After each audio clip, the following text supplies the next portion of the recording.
हमजा, ये तेरी दुकान है? हाँ हाँ, ये दुकान मैंने ही किराए पे दी है। क्यों, खैरियत तो है? ओए तू पागल तो नहीं है यार? क्यों, क्या हो गया यार?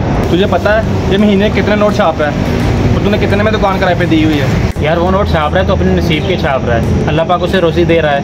और मैंने उसे 20,000 एग्रीमेंट पे दुकान दी है। ओए एग्रीमेंट की कोई वैल्यू नहीं होती। मैं तो कहता हूँ दुकान खाली करवा और खुद बैठ इसमें, इससे ज़्यादा कमा लेगा तू। यार छोटे छोटे बच्चे हैं इसके, मेरा दिल नहीं मार रहा मैं दुकान खाली करवा लूँ। ज़ुबान भी किसी चीज़ का नाम है। अगर चलो एग्रीमेंट की कोई वैल्यू नहीं है, ज़ुबान भी तो किसी चीज़ का नाम है। यार दिल बिल्कुल छोड़, बाप बड़ा ना भैया, सबसे बड़ा रुपया, और तो दुकान खाली करवाया इससे यार। बाप बड़ा ना भैया, सबसे बड़ा रुपया। यार कह तो ठीक रहा है, सारा महीना नौकरी करने के बाद 20-25 हज़ार कमा पाता हूँ और वो यहाँ पे बैठा लाख रुपया कमा रहा है। चला खाली करवाता हूँ मैं दुकान उससे अपनी। आज आप बात करते हैं उससे।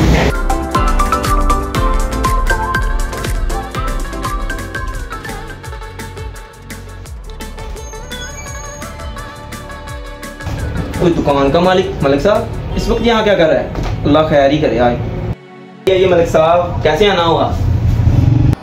हाँ, मैं ये कहने के लिए आया था कि इस महीने के आखिर पर दुकान खाली कर दो, मैंने किसी रिश्तेदार को देनी है। अरे मलिक साहब ऐसे कैसे कर दूँ? हमारा तो 1 साल का एग्रीमेंट हुआ था 20,000 का। मेरा तो 15 लाख का सामान पड़ा हुआ है। तेरे पैसे वापस कर दूंगा, मैं किसी एग्रीमेंट को नहीं मानता। तो बस दुकान खाली कर दे। और वैसे भी मैंने 50,000 वाली दुकान तुझे 20,000 में दी हुई है। मलिक साहब अगर आपको किराया कम लग रहा है तो हम बैठ के बात कर लेते हैं ना। नहीं भाई, तू बस दुकान खाली कर दे, मैं तेरे साथ मज़ीद नहीं चल सकता। लगता है मलिक साहब आपको मेरा चलता हुआ कारोबार हजम नहीं हो रहा और इसलिए आप दुकान खाली करवाने आ गए हो। आपको लगती है 50,000 वाली दुकान? मुझे इस बात से कोई मतलब नहीं है कि तुम क्या समझ रहे हो और क्या नहीं। तुम बस दुकान खाली कर दो। भाई ये आप अच्छा नहीं करते, हमारे सारे घर का खर्चा इसी दुकान से ज़्यादा। प्लीज़ आप ये दुकान खाली ना करें। अरे चुप करो, जब मैं तुम्हारे भाई से बात करूँ तुम्हारा क्या काम बनता है बीच में बोलने का? और मैं तुम लोगों के घर का ठेका नहीं उठा रखा, मुझे बस दुकान खाली चाहिए। क्या मलिक साहब, दुकान खाली कर देंगे हम आपकी। अल्लाह ही पूछेगा इन सारे लोगों से।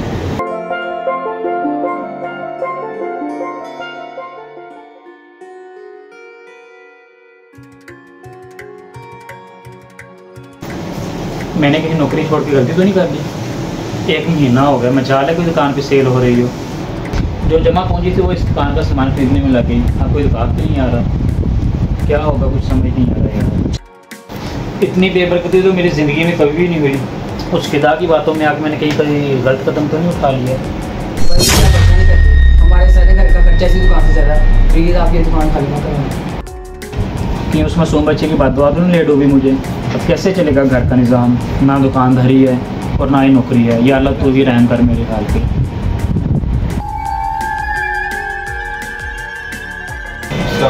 भाई वालेकुम अस्सलाम। क्या है भाई, ठीक हो? अल्हम्दुलिल्लाह। कैसे चल रही है दुकानदारी? कैसी चल रही है दुकान यार? मैं तो एक नए अज़ाब में पड़ गया हूँ, ग्राहक ही नहीं कोई आ रहा। अगर बुरा ना मानो तो एक बात कहूँ। जी जी भाई कहें, बुरा क्यों मनाना है यार? आपके साथ इसलिए बुरा हो रहा है कि आपने दुकानदार के साथ ज्यादती की। लग तो मुझे भी यही रहा है यार, मैं अपना सब कुछ खो बैठा हूँ। मुझे बताएं मैं अब क्या करूँ? ये अब करना क्या है? उठो और उस दुकानदार से जाके माफ़ी मांगो, शायद वो आपको माफ़ कर दे।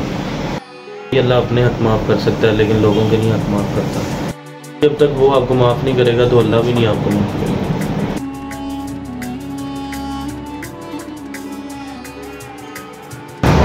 अस्सलाम वालेकुम भाई मुझे माफ़ कर दें यार, मुझसे बहुत बड़ी गलती हो गई। मैं अपने किए में बहुत शर्मिंदा हूँ। अरे नहीं भाई, आप माफ़ी ना मांगें, आपको आपकी गलती का एहसास हो गया, मेरे लिए यही काफ़ी है। इस वीडियो को सदका जारिया समझ कर ज़रूर शेयर करें। हो सकता है आपका एक शेयर किसी को राह रास्त पे ले आए।